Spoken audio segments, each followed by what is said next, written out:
हे guys welcome back to my channel. आज म तपाईलाई रिकर्सन ट्रीको दि फोर्थ वान इक्जाम्पल लिएर आएको छु र यो भन्दा अगाडिको भिडियोमा तीनवटा अलरेडी तपाईलाई इक्जाम्पल गर्दैको छु र आई थिंक तपाईले त्यही तीनवटा इक्जाम्पल हेरिसक्नु होला। यदि हेर्नु भएको छैन भने तपाईहरुको तीनटै भिडियोको लिंक तल डिस्क्रिप्सनमा छ, त्यसबाट चेक इट आउट गर्न नबिर्सिनु होला। र यदि तपाईले इक्जाम्पल नम्बर 3 हेर्नु भएको छ भने यो इक्जाम्पल नम्बर 4 पनि उस्तै हो र आई थिंक तपाईले चाहिँ इक्जाम्पल नम्बर 3 हेरिसक्नु होला। यदि हेर्नु भएको छैन भने डोन्ट वरी, म तपाईलाई पहिला चाहिँ त्यो हेर्नु होला अनि त्यसपछि इक्जाम्पल नम्बर जुन चाहिँ आजको भिडियो हेर्नु होला। र यसमा के कस्तो रहेछ तपाईले चिन्ता गर्नु पर्दैन, यसमा सबै एक्सप्लेनेसन गर्ने काम चाहिँ मेरो हो। तपाईहरुको काम चाहिँ अन्तिमसम्म हेर्ने मात्र हो। ल लेट्स सी, अब कुनै पनि ढिला नगरिकन अब हामी इक्जाम्पल नम्बर 4 तर्फ लागिहालौँ र तपाईलाई नोट कलेक्सनहरु चाहिँ यहाँ मेरो वेबसाइटमा साथसाथै टेलिग्राम च्यानलमा पनि छ, त्यसबाट चेक इट आउट गर्न नबिर्सिनु होला। ल लेट्स सी, र हामीले अलरेडी तपाईलाई इटरेसन मेथडको तपाईलाई भिडियोहरु प्रोभाइड गरिदिएको छु र त्यही मेथड एप्लाई गरेर हामी आजको यो जुन चाहिँ रिकर्सन ट्रीको सल्युसन गर्नेछ। अब त्यसकै कन्सेप्टहरु पनि युज हुन्छ आजको भिडियोमा भन्न खोजेको छु। सो हामीसँग पहिला इक्जाम्पलको रूपमा हेरिहालौँ न त, हैन? ल हामीसँग यो इक्वेसन छ हैन र? ल यो इक्वेसन छ र चिन्ता नगर्नु होला, ट्रीको बारेमा हामी पनि एकछिनमा कुराकानी गर्नेछौँ। पहिला यसको कन्सेप्ट बुझौँ न है त। ल हामीले के गरेको छौं भन्दाखेरि यो n को ठाउँमा यदि तपाईले इटरेसन मेथडको भिडियो हेर्नु भएको छ भने n को ठाउँमा हामीले चाहिँ यो पुरै राख्थ्यौं, n-1 राख्थ्यौं पुट भनेर हो। सो त्यसपछि हामीले t को ठाउँमा n-1 आउँथ्यो र हो यो n को ठाउँमा कति भयो त यो t भयो, यो n को ठाउँमा हामीसँग n-1 भयो, त्यसपछि यो -1 जस्ताको तस्तै छ, यो 1 जस्ताको तस्तै छ। समग्रमा गर्नु पर्दा n-2 हुन्थ्यो +1 हुन्थ्यो। सो अब हेरौँ त यो n-1 को ठाउँमा यो सबै लेख्न पाइन्थ्यो। So therefore t of n equals to हामीले के लेख्थ्यौं भन्दाखेरि n-2 यो +1 एउटा र अर्को +1 अर्को, यो फर्स्ट वान इक्वेसन भयो, यो सेकेन्ड वान इक्वेसन। अब त्यस्तै वेमा फेरि पनि put n equals to n-2 राखौँ। अब इन इक्वेसन 1 मा राख्दाखेरि भन्दाखेरि अब n-2 भयो, यो n को ठाउँमा n-2 भयो। अब फेरि पनि n को ठाउँमा n-2 -1 +1 गर्दाखेरि तपाईहरुको समग्रमा n-3 +1 भयो हो। अब यसको ठाउँमा हो यो पुरैको ठाउँमा हो यो पुरै लेख्न मिल्छ। So therefore t of n equals to t n-3 +1 जस्ताको तस्तै र यो दुईटा 1 जस्ताको तस्तै। ल यो इक्वेसन 3 भयो। ल अब हेर्नु त तपाईले यो इक्वेसन 1 2 3 लाई एज्युम गरौँ त, भन्नुको त कम्पेयर गर्नु त। तपाईले यहाँ हेर्नुस् है, यहाँ 1 हुँदा यहाँ पनि 1 छ, यहाँ 2 हुँदाखेरि दुईटा 2 भएको छ, यहाँ 3 हुँदा तीनवटा 3 भएको, तीनवटा 1 भएको छ।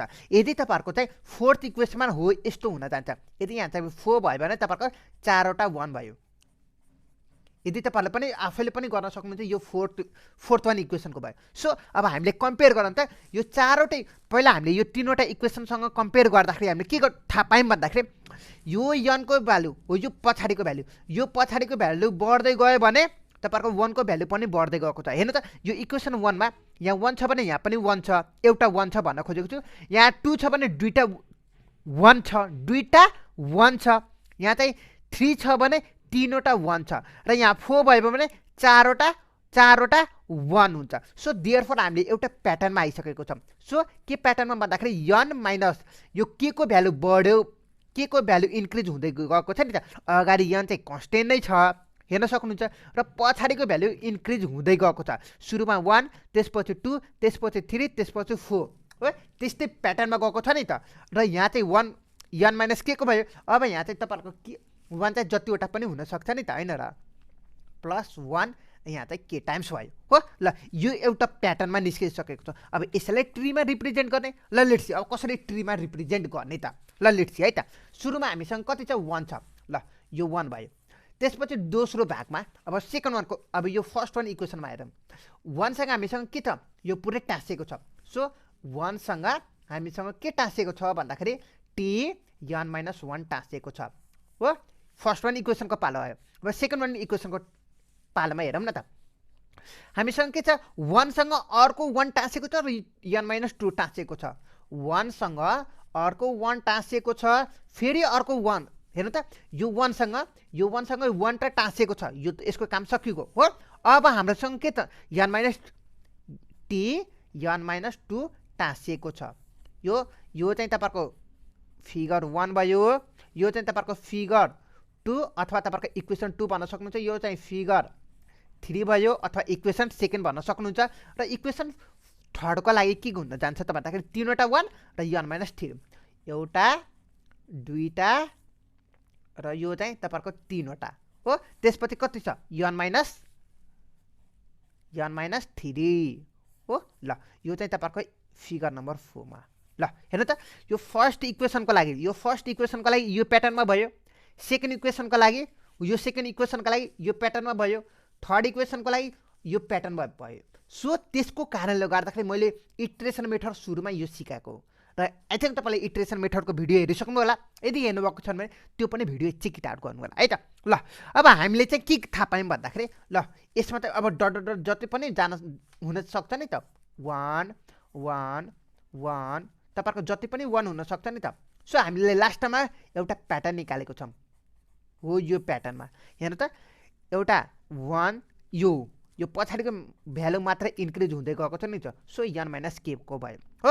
यतिसम्म त बुझ्नु भयो।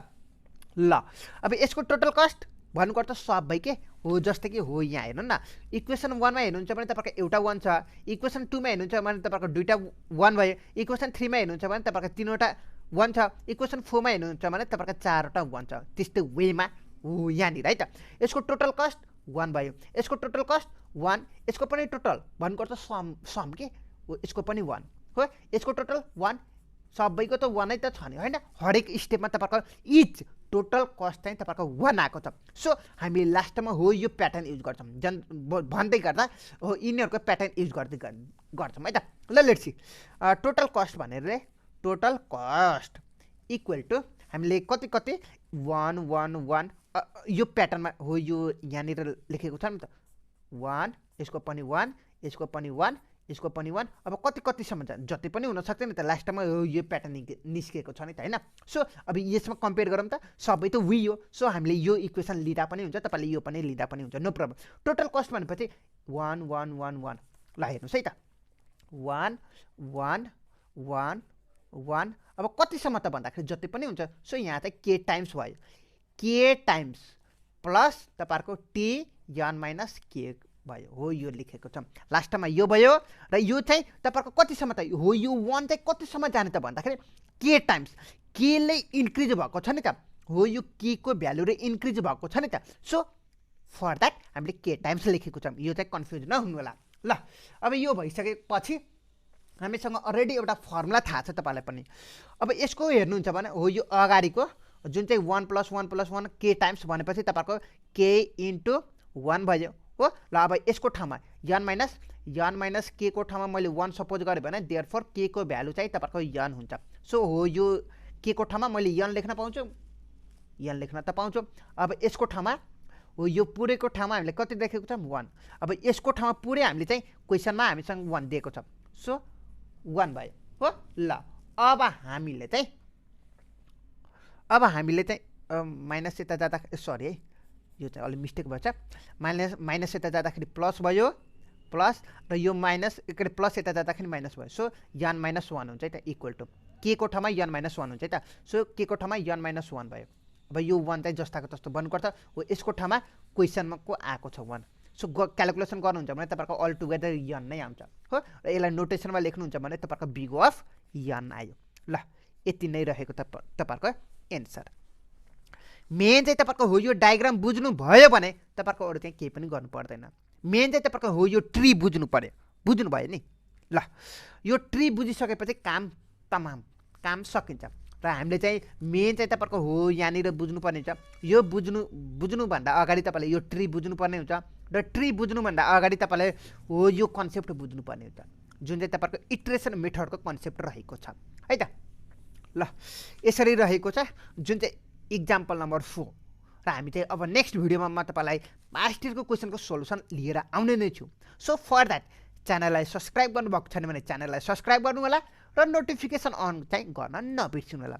सो यति भन्दै आजको भिडियो यहीँ समाप्त हुन्छ see you in the next video till then have a good day